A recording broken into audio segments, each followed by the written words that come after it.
so excited to be here today with Mazey Eddings, Hi. and we are going to be talking about her new book, Late Bloomer. A USA Today bestseller. Oh my God, I saw that and I I know. freaked out. Bro, me too. I was dying. I did not see that coming. I I mean, I kind of did. Stop it. I did, but it was so exciting. Yeah. Oh Yeah, my God, it was just it's been well. I mean, because this is my fifth book. So I've gotten yeah. used to not expecting anything to happen like that. And so then yeah, waking up to the news, I'm like drinking pink wine like to celebrate. I hope you don't mind. I hope this is No, like no. This is a safe space. This is a safe space. thank you. Yeah, that's what we're here for. Thank So it's you. called Late Bloomer, and it's a delightful sapphic romance set on a flower farm. Yes, of course, I naturally. mean, that's the short version. So why don't you give everyone the full version? No, I think you summed it up. um, it's so funny because I'm like, what is this book? I don't even remember. No, yeah. So Late Bloomer follows down on her luck Opal, who is a big time people pleaser. She's kind of directionless and lost, and she's working as an inflatable ice cream cone. As you As do. as one does. And her luck changes when she wins a scratch off lottery ticket. But then all of these kind of like scumbags in her life come knocking at her door, horrible friends, exes, for a handout. And so to guard her heart, like in self-preservation mode, she does the super reasonable thing and buys property on Facebook Marketplace, again, as Right. it was. Um, and she yeah, sight unseen, she buys this kind of failing flower farm, and she gets there, and her big dream is not to do anything with the flowers except let them grow. She just wants to paint shoes. She's an artist, and it makes it somewhat more sense like in the story, but not much more. But she shows up there to and who does she find but grumpy, gorgeous Pepper, claiming to be the rightful owner of the farm. And so the two have to cohabitate as they figure out how to buy each other out. And sparks fly, and the seed of love is planted. Do you see what you did there? I see what you did there. I see what you And did there. love took root. What? Oh my God. They bloomed. And it bloomed. It was a blossoming relationship. We could do this all day. It's so All bad. day, all day. So before we even jump into this book specifically, something that I personally really enjoy about your books is how you tackle mental health. In some romance, it can feel kind of sort of heavy-handed and forced almost, but with yours, baby, Oh my it not God, stop. it not only works with the story, but it also creates these really sweet, tender moments between the characters. And I want to know if that was intentional or just a happy coincidence, because that's literally one of the things that endears me most to your work. You. Yeah, it's funny. I've kind of like carved out a niche for myself where all of my books do tend to feature characters either having, a battle with some sort of like mental health component or some sort of like neurodivergency representation. And when I was first writing A Brush with Love, my very first book in this, in my work, but I was trying so hard not to make Harper anxious. And then I got like Girl, I know. I got like girl, 100 pages in. And I was like, okay, I don't know how to break this to you, but you have GAD, and we need to get you on Lexapro so so hard. fast. Um, and yeah, and so then I just kind of went with it. And I think, the big thing is like I'm autistic, I have ADHD, and from that, I experience anxiety, I experience depression, especially because I was so late to be diagnosed. I As think most it women are. yeah, just it causes a lot of those feelings to like Yeah. not, know what's going on. Um, and so, in so many ways it feels easier, more comfortable to get into the mind of a neurodivergent person. Like I am scared of the neurotypicals. I'm like, I don't understand what you're doing. Like, because they're lawless, right? Like they create all these rules Right. then they constantly break them, and we're just like, but wait, you had the rules, and we fought, like I learned the rule. Yeah. Um, and so yeah, and but I never like approach a book, like start off a project where I'm like, okay, this book is going to have autism rep, or this one's going to tackle, ADHD or any of those things. I spend a lot of time getting to know my characters and just like, I feel like I'm observing them almost like a voyeur, Hmm. like, and a lot of time. And so then I'm like also skimming through the DSM-5. I'm like, what do we have here? Like, who is she? Yeah. And so I think that helps it feel very organic because I'm never trying to force them into a diagnosis or a mold or anything like that. So yeah, yeah, I guess that's about it. I mean, I think this is the first one where you've actually stated like, no, I have ADHD. No, I'm neurodivergent. Like, yes, because I cannot talk to you without mentioning them. Lizzie and Rake, Lizzie has clear like abandonment issues, and then I think Rake also has that as well, Oh, but for sure, for yeah. sure. And Yeah. they don't, and she also like suffers with not feeling good enough and inadequacy, and you don't actually like explicitly No, Lizzie state does. it. Does she? Lizzie explicitly has ADHD. She has like a I mean, that conversation. makes sense. Yeah. She has a conversation with Drake in the hotel room where she's like, do you know anybody with ADHD? And he makes some like kind of flippant comment like, oh yeah, when we were when I was 12, I'm sure me and all my friends had it. And then Yeah. she goes into her diagnosis and stuff like that. But yeah, she is hardcore ADHD. Yeah. And you don't actually get into it in the plus one until like probably like 70% through, and then you're like, no, you have serious PTSD. Yeah. You have Yeah. like very serious PTSD, my Yeah. dude. Like, Yeah. Yeah. And that one was super intentional because I think that so often, like when you're having, so that one I wanted to make, like that realization come later because so often when you're in the thick of it, you think that you can just outsmart your brain or you can overcome these things. And a lot of times I think we still, like, we've come so far, but we still have such a hard time like identifying the language around mental illness and oh like yeah. what we're experiencing and stuff. So yeah, that one definitely was like, and same with A Brush with Love, where Harper was like, oh, maybe I'm a little anxious. I think I'm just like a smidge anxious and have like really intense perfectionist tendencies. Yeah, I'm like, huh. Somebody told me that they feel like Harper is actually autistic, and now I can't get that out of my head because I could totally Right. So something I also really liked throughout this story is how Pepper like really has to deal with her grief. And this was, like we said, super prevalent in A Brush with Love. And maybe it was that I read A Brush with Love the same year that my mom died, but I feel like yeah. more like this is Pepper is someone who like holds their loss and remembers that person fondly. And I think Mhm. for a lot of us who have experienced that deep personal loss, it was nice Mhm. to see someone who is sad and grieving, but also allows that loss to propel them forward in a positive way and not let it drown them. Yeah. Yeah, I completely agree. And I think that there's something so beautiful about grief, which sounds, kind of like weird to say. No, I totally understand. Yeah, and you know what? Andrew Garfield puts it way more eloquently than I do when he talks. I mean, like Oh, that brings me to yes. tears every single time, but he nails it where, and there's so many stages to grief too, but Right. that concept of like to love somebody so much and to view that pain is like a very beautiful thing is just like, yeah, that really resonated with me. And I think, yeah, Pepper kind of holds that too, but I'm glad that felt like authentic and good to you. Yeah, it did. Because like I said, it is very different from Harper's experience. Harper has let it propel her in a different way, in a Yeah, very unhealthy way. you need therapy way.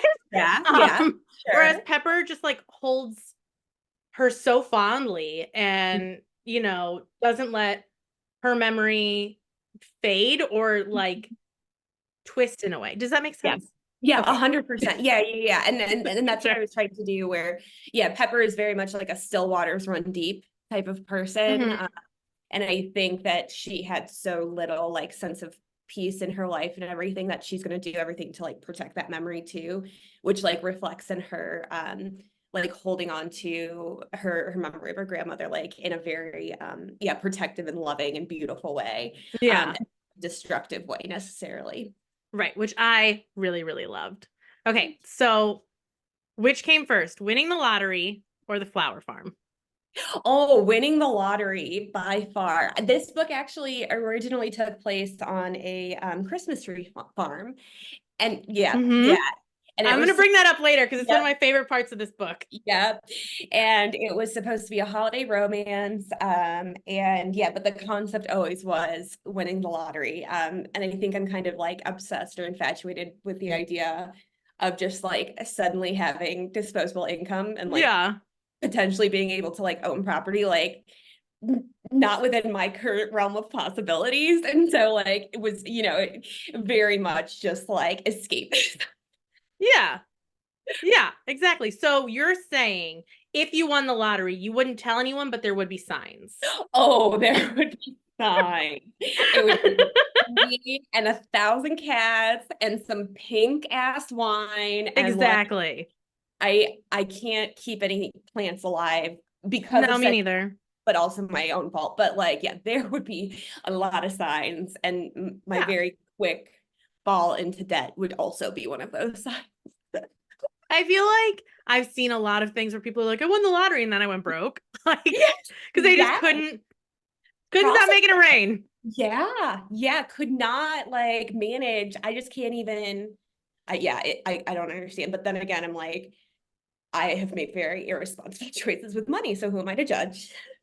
Who are we to judge? Who are we to judge? We've So never you're won the saying lottery. no. So you're saying that Opal was smarter than we would be, is what you're saying. Opal was smarter than I would be, and she still was kind of dumb about it. So like, I mean, Facebook Marketplace, yeah.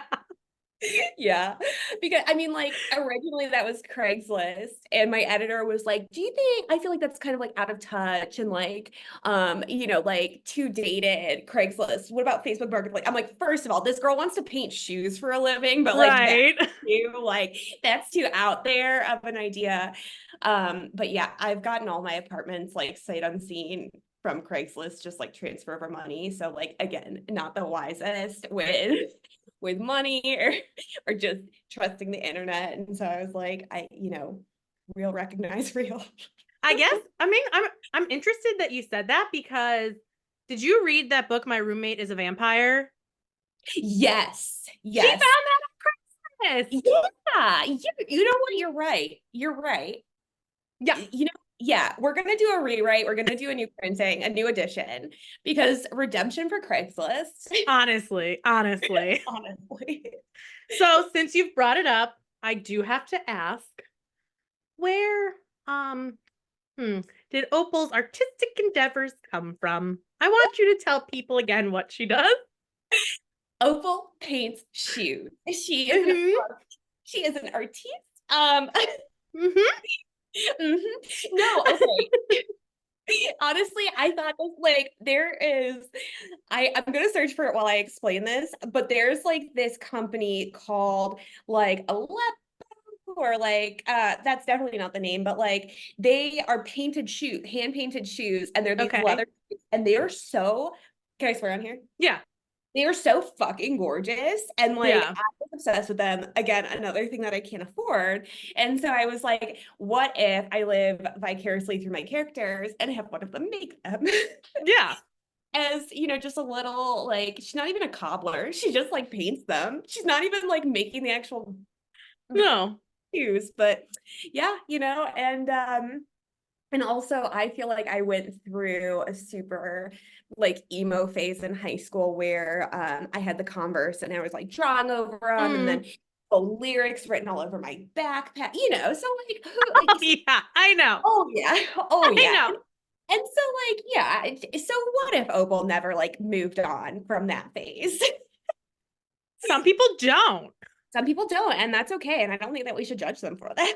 No, we need to let them live their truth. We just need to let them Yes. live their truth. So Yeah. I loved that one review said Opal and Pepper were chaotic and whimsical together because I feel like that's the best way to actually describe them. Yeah. And it's like it's got that chaos whimsy, I can't stop myself around you kind of thing. Yeah.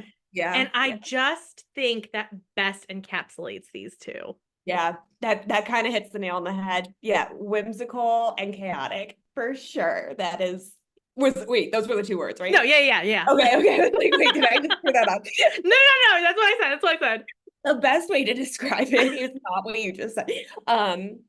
No, I agree. I think that they are chaotic at all times, and they felt chaotic at all times. And it really felt like herding kittens at certain points when writing it too. So I'm glad people are enjoying that because it was a pain in the ass to write. But I think that's what, and I'm sure you've seen it. There is literally so much discourse surrounding romance novels lately. Oh It's my it's God. hard to like, Wade through the shit. Yeah. mm-hmm. But one of them is that I saw, and it like has just like stuck, is that when people say rom-com, there has to be whimsy and hijinks in order for it to be a rom-com. Yeah. Yeah. Otherwise, it's just a romance. Yeah. Yeah. Yeah.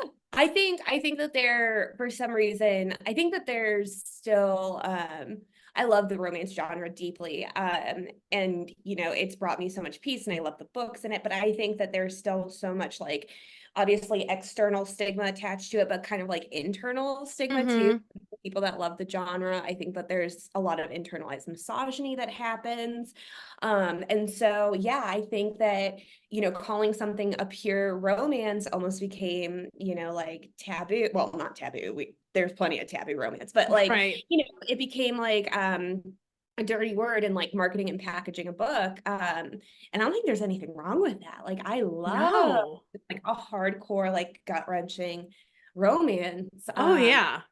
Yeah, but on the flip side though, I do see a lot of people take that in the opposite way where like rom-coms can't hold, serious themes or like, things like grief, or things Yeah. like that where, it can't have that kind of emotional like punch or kind of heaviness to it. But like, I don't know. I mean, I think like some of the funniest things I've ever said were like mid mental breakdown, Oh like yeah.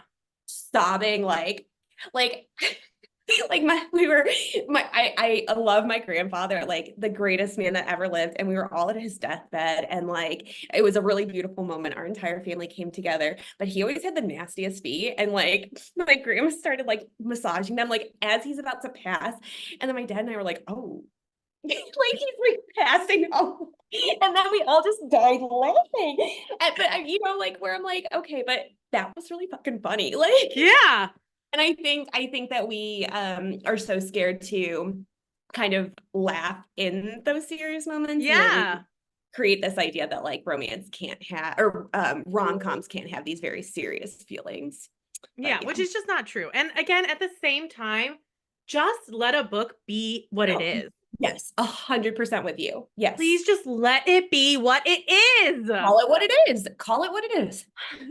There's this thing called a big umbrella and all the things underneath it that can be under the romance umbrella. Just it's fine. Yes. Yeah, I completely agree. I'm 100% with you. There's Yeah. so many times, especially in like the last 2 weeks, where someone will tell me about book drama and I'm like, and I'm out. You've lost me. I Yeah. can't deal with another discourse. Like, I can't do this. Just Yeah. let people enjoy what they want to Yeah. read. Oh Let God. them just be what it is. Like, who cares? It has been like a wild 2 weeks too. Like I feel like it's been like a hefty first quarter, or I guess we're into the pretty into the second quarter. But like, yeah, there's been just some wild takes floating. I can't deal with it. I can't. Okay. So something that I really also enjoy is how deep, like on this side you have Opal and her sisters, and then on this side you have Deeksha and her whole circle. And I Yeah. think, and that's what's also so great about the Brush with Love series, is that you really hone in on the importance of friendship and found family. Yeah. Yeah. Um, and I think I feel like that's why people really enjoy your stuff too. Oh, thank you. Because you have that element, because so many people, we're in 2024, so many people have their version of a family that they've Yeah. created, Yes. and I think that representation is important. Yes. Yeah. Yeah. I I'm a big, just even outside of like fiction and writing, just a big advocate of like, you don't owe, like biological family Exactly. anything. Yeah, found family is so valid, if not more, because you're actively like choosing those people in your life. Yeah. Yeah, yeah. Yeah, I love that. But okay, this was one of my favorite parts, and it's before the afterwards, because we'll get there because they're my favorite. That's my actual favorite part because it was just so chaotic.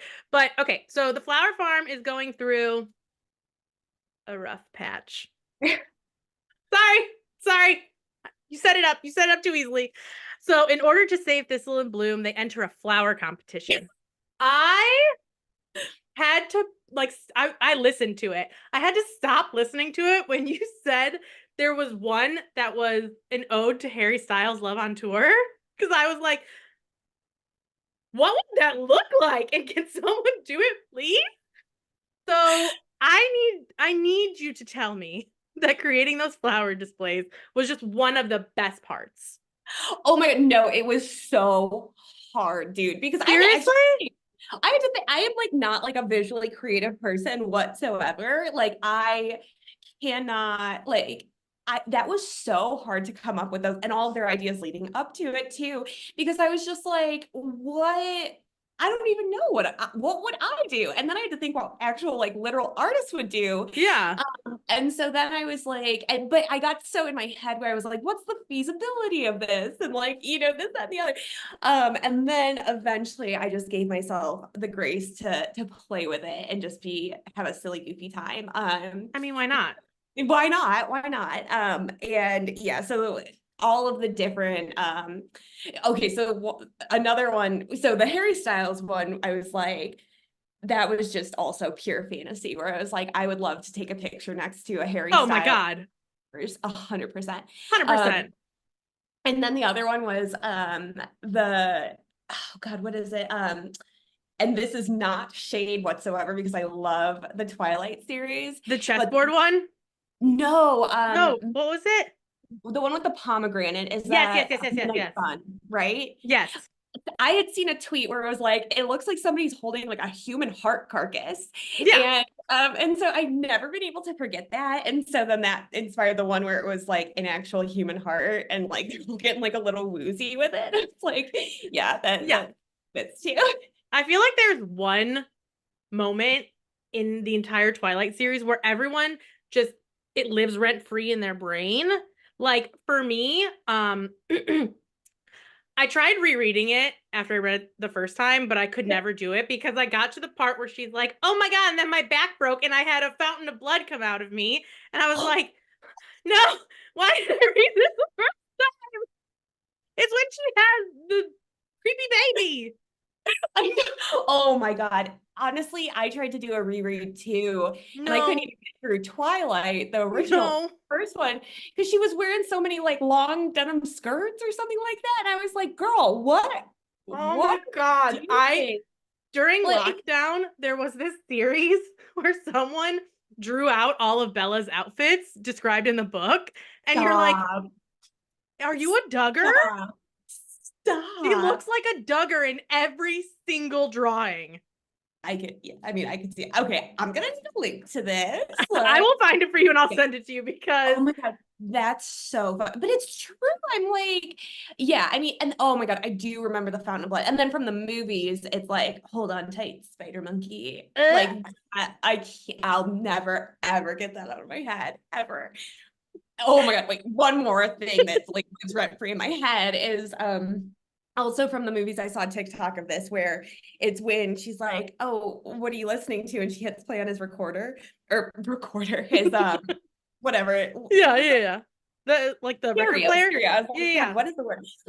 She hits play on it, and it's, in the everything, it's like Debussy, but in that one, it's like the Lana Del Rey song where it's like, my pussy tastes like Pepsi Cola, and then they're like nodding along to it, and I was dying. Like I like cannot ever recover from that because the way that they were nodding was like to the beat too. And I was just like, could you imagine if they had just pulled that out? See, I know we just discussed how exhausting the internet is, but then sometimes Sometimes it's such a gift. it's such a gift. It's such a gift. Like it is the worst and best thing to ever happen to humanity. Oh, Like, yeah. absolutely. Yeah. Absolutely. Okay, I'm How gonna many? I'm Oh, gonna go go ahead. to the back of this. Oh, okay. So we're gonna talk about the back because like I said, I was listening to it and I was on a walk with my dogs and I was enjoying myself so much listening to the afterword because you talk about the title of the book. And okay, we talked about how it was originally going to be a Christmas romance and Yep. Yeah. it was going to be called Pining. I know. I know. It's so genius. I know. I'm like, I need to write this fucking book. Like, I can't. But Um, you have to be careful because then it gets a little too close to Love Light Farms by BK I Borison. know. Yep. Yeah. Don't worry. I'm finding other possibilities out there. I mean, it's called Pining. It's so genius. It was so good. Okay, so I'm gonna share with you some of my other favorites that were going to be, but weren't. That never were.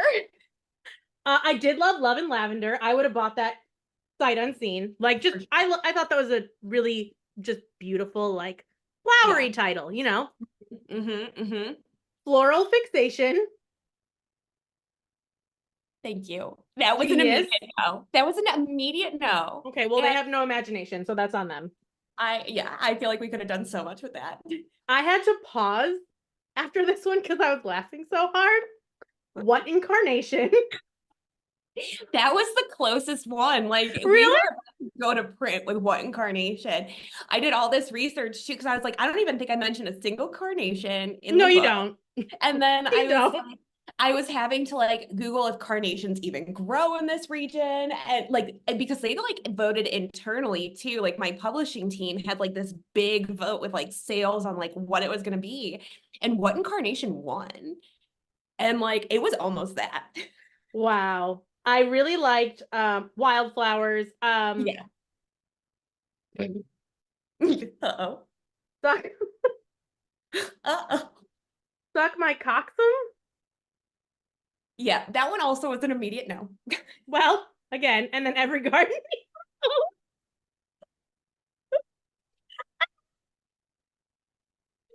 Yeah. Yeah. Oh, they were genius. Oh, they Oh were so God. good. And then I also really loved how you go through and you explain why you mentioned all the flowers that you mentioned. I thought that was so amazing because then when you read it, like the lilac, which is for first love, and she pulls out the lilacs while she's like, essentially stimming, and you're like, Yeah. Yeah. I I did a lot was, of work on that one. oh, you mentioned so many flowers: the aster, Yeah. the dahlia, the lilac, thistles, rose, poppy, violets, yard. Like you go through and you explain how they all work in here. But I also just want to say, like, as much work as I did on that, obviously none of it stuck. And I am a dumb ass because I was doing an event with Casey McQuiston last week in New York. Uh huh. And they were the best conversation partner. But they asked me, like, so go into, in the afterward, you say which flower represents pepper and which one represents opal, and like discuss those choices. And I was like, I need to be honest with you. I have no idea what I said. Listen, you wrote this months ago. It's not your fault. I was like, I'm sure it was so deeply intentional, but also none of my business. Like, Yeah. I finished that book in November 2022. Like, I don't Yeah. know what, Yeah. or yeah. That was right. Okay. Yeah. That sounds true.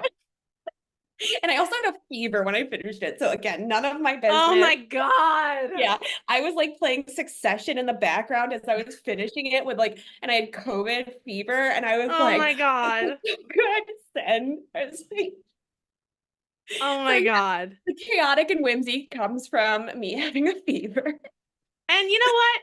It all makes sense now. It all makes sense. It all makes sense. All right. So before we part, Yes. we're going to do rapid fire questions. Are you ready? I've never done any question rapidly. I'm the most indecisive person, but yes, okay. What are you reading right now? story. It's not my fault. What am I reading right now? You know what? I've been waiting for like 6 months on hold for Donna Tartt's book. It's like The Secret Societies or something. Yeah, yeah, yeah, yeah. I just turned, oh, this one. The Secret History. So I'm gonna go with that. I'm still, oh, I have to update my hold. Okay. Well, that will come through eventually. So we'll just go with We'll go with that. And that. the last book, the last one that comes to mind is The Calculation of You and Me by Serena Kaler, but I did finish that like over a month ago. Um, and You've been then busy. yeah, I've been a little busy, just a teeny, Just tiny bit. a little bit, a little bit. Yeah, so that is what I am reading. What are you listening to right now? Like music wise. What do you think I'm listening to right now? You're listening to the new Taylor Swift. Okay. Yes, I'm listening to the new. And then, which I take care of a 12-year-old, and she's obsessed with Taylor Swift. And I Can Do It With a Broken Heart came on because she asked me very specifically, can we listen to it? It came on and she was like, you like this song? And I was like, I do. Why do you think that? She's like, because it's got a dance beat and it's sad. And I was like, and that's true. I'm gonna walk away now. Like, and that's on God. And that's I've been told by a 12-year-old. That 12-year-old has you like Down to a pinned. science. Down to a Okay, science. but that song is so good. Like Oh, it's so good. yeah. Oh my God. I was just about to start singing it. I'm not going to do that, but Copyright infringement. We're not playing with Taylor Swift. We're not doing that. Okay, who is your current favorite, or who's your current celebrity crush? Just one? Just you can get one in 12. It's up to you. Player's choice. Oh my God. It's always ride or die, Jonathan Bailey. Oh, But hey, listen. I do get territorial about a lot of things, but like my obsession with him, and I've told this story and I'm a million times and I'll tell it a million more because the world needs to know. I first saw his butt in July 2013. I love that And for you. that on Broadchurch, and that changed me on a cellular level and a spiritual level, and I have been like mega fan ever since. I don't know if anybody remembers this, but like for a hot minute there, when Twitter was still a thing, Jonathan Bailey's butt was a Twitter account. That I was love me. that. That was me. Like I am so deeply in love with that being of a person. Yeah, so And I love that. I love that. yeah. Okay, just two more really quick. What was the last thing that really made you laugh? I mean, you really made me laugh, especially when you say B. That really made me laugh. And then finally, and this is a very intellectual question. If you were a piñata, what shape would you be and what would you be filled with? Okay, should I just tell you the first thing that came to my Yeah, yeah, mind? yeah. Again, not practical, not feasible, but it would be a tortilla chip, I love that. and I would be filled with nacho cheese. That would be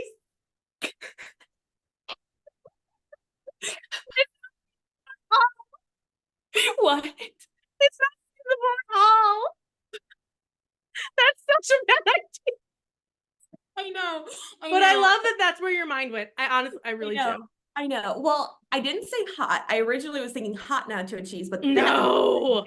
if it's room temperature nacho cheese, though, I feel like if you have some fanatics beneath, and yeah, you give the people what they want. Exactly. Well, thank you so much for doing this with me. And I would like you to tell the people where they can find you. Okay, but first of all, thank you for inviting me. Like, this was so fun. You are such a beautiful soul, and I really appreciate it so much. Where can they find me? On the internet. Unfortunately, I'm chronically online. I'm on Instagram at Mazey Eddings. And then my website is MazeyEddings.com. I don't know. There's been like a lot of issues with that. We'll see. If you can find it, you can find it. Otherwise, who knows? And then I send out a slightly chaotic newsletter when I remember I have it, with a horrifying GIF attached. So yeah, It's your newsletter. You're allowed to do what you want. sign up for that. Well, thank you so much for coming and talking about Late Bloomer. It is a delightful little chaotic whimsy of a story. And I'm so happy that it's such a success for you. Thank you. Thank you so much. Yeah, I appreciate it so much. And yeah, thank you. Okay. Okay, I'm gonna stop the meeting. How do I stop recording? There we go.